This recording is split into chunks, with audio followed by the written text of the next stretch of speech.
খামারের কাজ শুরু করে মিস্ত্রির ডেট নিতে নিতে জীবন শেষ হয়ে গেল। মিস্ত্রি একদিন কাজ করে 15 দিন কোনো খবর নাই। খামারের কাজটা শেষে করতে পারতেছি না। হাই গাইস, কি অবস্থা সবার, কেমন আছেন? Welcome back another blog video. Albaraka এগ্রোর যে খামারের শেটের কাজ চলতেছে সবাই জানেন, অবগত আছেন। খামারের কাজ শুরু করেছে আজকে প্রায় 20 থেকে 25 দিন হয়ে যাবে। তবে খামারের কাজে কোনো অগ্রগতি করতে পারছি না মিস্ত্রির শিডিউলের কারণে। মিস্ত্রির শিডিউলে পাচ্ছি না। একদিন কাজ করে 10 দিন 15 দিন 16 দিন পর পরে ডেট পাওয়া যায় না। ঘুরতে ঘুরতে অবস্থা খারাপ। তারপরে ঝড় তুফান তো আছে। ঝড় তুফানের মধ্যে খামারের নিয়ে খুব টেনশনে আছি। খামারের যে কাঠগুলো আছে কাঠগুলো নষ্ট হয়ে যাচ্ছে, প্লাস ঝড় বৃষ্টিতে খামারটা আর পিলারগুলো পরে যাওয়ার সম্ভাবনা আছে। তাই দ্রুত কাজ শেষ করার জন্য মিস্ত্রিকে বারবার তাগিদ দেওয়ার পরও মিস্ত্রি আসতেছে না। অবশেষে মিস্ত্রিকে অনেক তাড়না এবং কি শিডিউল নেওয়ার পরে মিস্ত্রির আসছে এবং কি খামারের কাজ চালু করা হয়েছে। দেখেন খামারের কাজে মাত্র উপরে চালের কাজ চলতেছে। চালে দেওয়ার জন্য খামারের শিডিউল নিতে নিতে আমার জীবন শেষ হয়ে গেল। তারপরও আজকে আলহামদুলিল্লাহ খামারের কাজ করার জন্য মিস্ত্রি আসছে তিনজন মিস্ত্রি এসে আমার কাজটা কতটা করতে পারবে আমি সন্ধিয়ানে আছি। তারপরেও ঝড় বৃষ্টির দিন কাঠগুলো অনেক নষ্ট হয়ে গেছে বৃষ্টিতে ভিজে।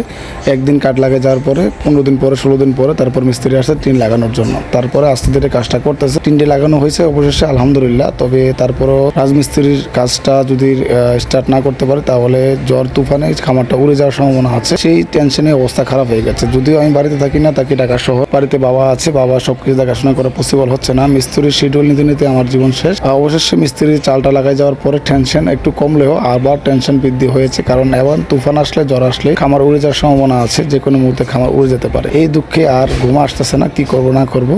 এখন রাজমিস্ত্রির শিডিউল নেওয়ার জন্য ব্যস্ত হয়ে পড়েছি। রাজমিস্ত্রির শিডিউল পাচ্ছি না। রাজমিস্ত্রিকে রেগুলার কল দিচ্ছি যে কবে আসবে, কি আসবে বিষয়ে। রাজমিস্ত্রি এখন আমার শিডিউলে দিচ্ছে না। আজকে আসবে, কালকে আসবে, পরশু আসবে করতে করতে রাজমিস্ত্রির শিডিউলে পাচ্ছি। তারপরও বিভিন্ন রাজমিস্ত্রির সাথে যোগাযোগ করছি যে কাজটা শেষ করার জন্য, কিন্তু রাজমিস্ত্রি পাচ্ছি না। ওরা খুবই ব্যস্ত। যদিও এখন আমাদের এলাকায় ধান কাটার মৌসুম শুরু হয়ে গেছে, সকলে তার ধান কাটা নিয়ে ব্যস্ত। সেজন্য কাঠমিস্ত্রি বলেন রাজমিস্ত্রি বলেন কোনো মিস্ত্রি শিডিউলে পাওয়া যাচ্ছে না। তো আমার খামার কাজ স্টার্ট করছি এমন সময় বিয়ে শাদী এবং কি ধান কাটা সবকিছু একসাথে পরে আমার অবস্থা খারাপ হয়ে গেছে। দেখেন টিনের কাজগুলা করে গেছে আজকে কাজটা করে গেছে। তো এই কাজ করে মিস্ত্রি জাস্ট টিনটি লাগিয়ে দিয়ে গেছে। এখন রাজমিস্ত্রি যদি ওয়াল এবং কি পিলার গোড়াগুলো শক্ত না করতে পারে তাহলে তুফানে বা বৃষ্টিতে এগুলো নষ্ট হয়ে যেতে পারে এবং কি উড়িয়ে যাওয়ার সম্ভাবনা আছে। তো রাজমিস্ত্রির সাথে যোগাযোগ করতেছে প্রতিদিন, যাতে করে কাজটা একটু আগে রাখতে পারি, তাতে আমার খামারটা একটু সুরক্ষিত অনুভব করতে পারি। তা না হলে প্রত্যেক দিনের টেনশন, অবস্থা খারাপ। স্বপ্নের খামার বলে কথা। স্বপ্নের খামার আলবারাকা এগ্রো।